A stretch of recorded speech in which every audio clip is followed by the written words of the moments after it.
Welcome to Chapter 49 of the Kinsmen Die podcast, home of fantasy fiction based on Norse mythology that's written and read by me, Matt Bishop.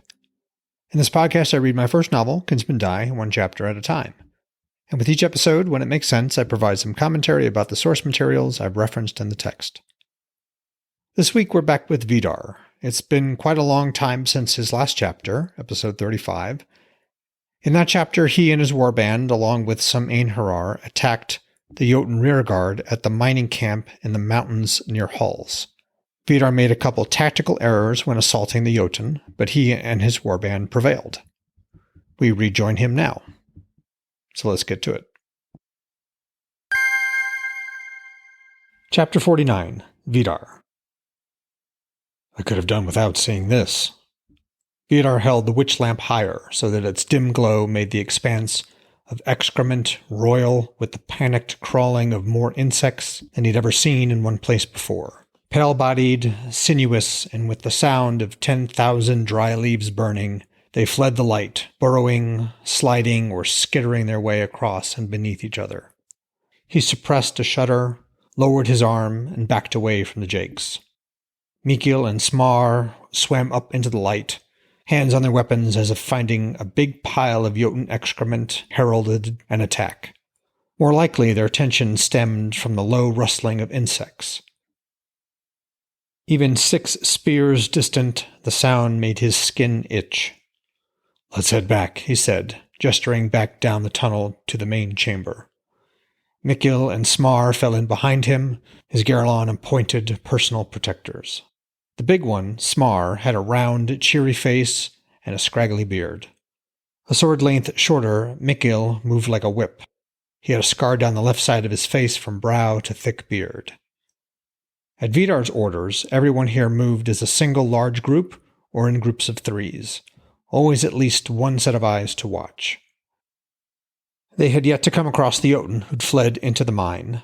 They'd also had yet to find the Jotunn base and its expected cache of supplies. As the trio returned to the main cavern, their light merged with the torches held by Garlon and his 2 companions. Vidar gave Garlon a wry look. "I see why you didn't want to go back in." "Jakes are a bit different topside," Garlon said, with a quick grin. "I'll never put them close to camp again. I can say that much." Behind Garlon, a circle of torches and witch lamps brought a dusk level of light to the big cavern. Their camp was laid on top of the wide-planked oak hub about 6 spears across that the miners had built as a staging area for the 9 tracks that ran like spokes on a wagon's wheel to the individual tunnels from which sky metal ore had been extracted. "I don't even want to think about how much shit is in that pile," Garlon continued. "Especially since the miners probably use that same spot for who knows how long." "I wouldn't hang my ass over that," Mikil said, his voice a lean rasp, just audible above the trickling stream of water a spear's distance from them.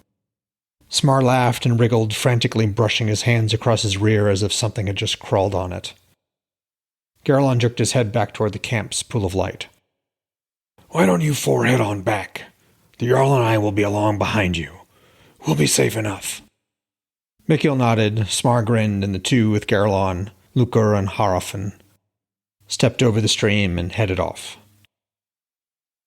The water ran back to a small, shallow pool fed by a sheet of water flowing out of a crack in which they'd started calling the cavern's back wall.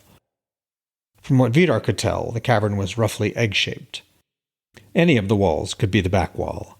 It just depended on where you were headed.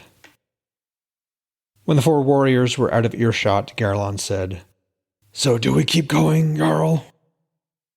They were maybe 3 nights from the surface. Figuring out how much actual time had passed by normal means, the rise and set of Sol and Morni, was obviously difficult. It was an interesting problem, which he might try to solve once things settled down. "Any word from the other groups sent into the mine shafts?" he asked. Garlon shook his head. "Only 3 groups have returned. Nothing yet." Vidar pursed his lips and switched the witch lamp to his other hand. They had followed the fleeing Jotunn's trail signs.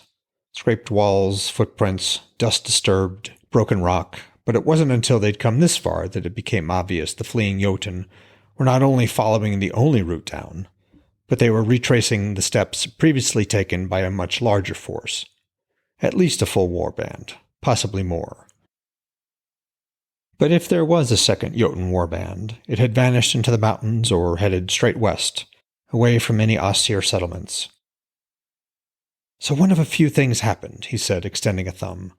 The Jotunn snuck across the breach, stole across Asgard, then slipped into this mine and marched all the way down here and hid, though they may not have camped in this deep cavern the whole time.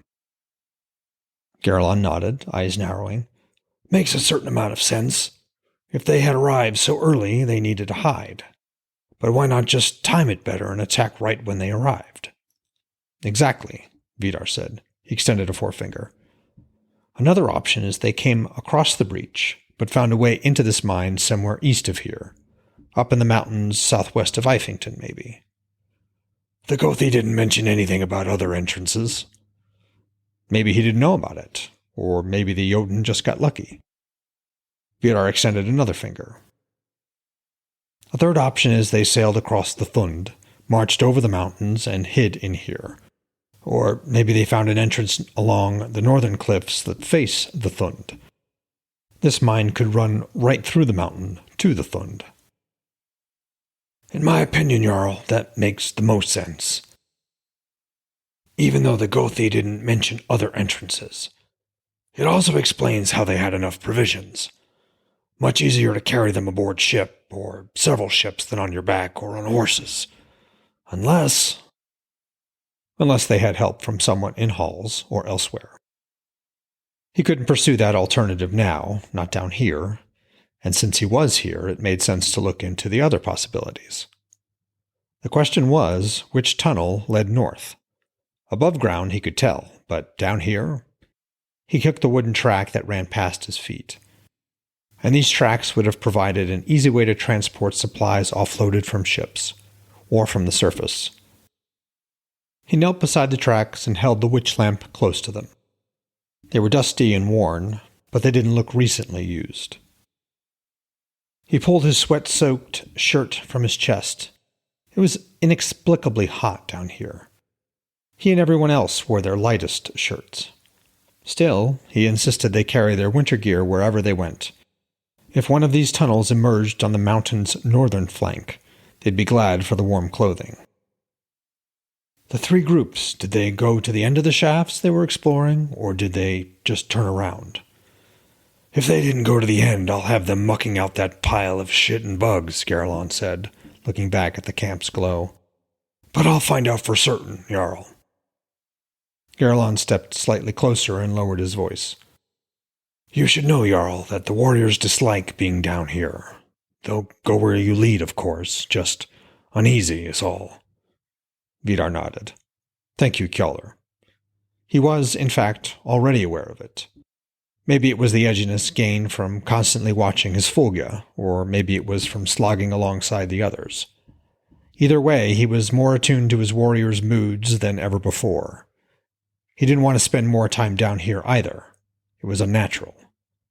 But stay they would, until he had some answers. Well, folks, that was Chapter 49 of Kinsmen Die. I hope you enjoyed it. Vidar, Garlon, and the warband with them have tracked the Jotunn deep into the mines of the mines beneath the mountains north of Hals. Readers know that the Jotunn used a doorway to access Asgard and Hals, but Vidar has yet to find it. Next week, we're back with Odin. Until then, if you have the time and inclination, please rate and or review the podcast. That helps boost the show's visibility, as does sharing it.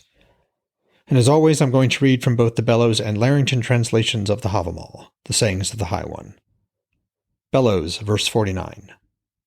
My garments once in a field I gave to a pair of carven poles. Heroes they seemed when clothes they had, but the naked man is naught. Larrington, verse 49. My clothes I gave out in the field to two wooden men. Champions they thought themselves when they had clothing. The naked man is despised. Thanks for listening.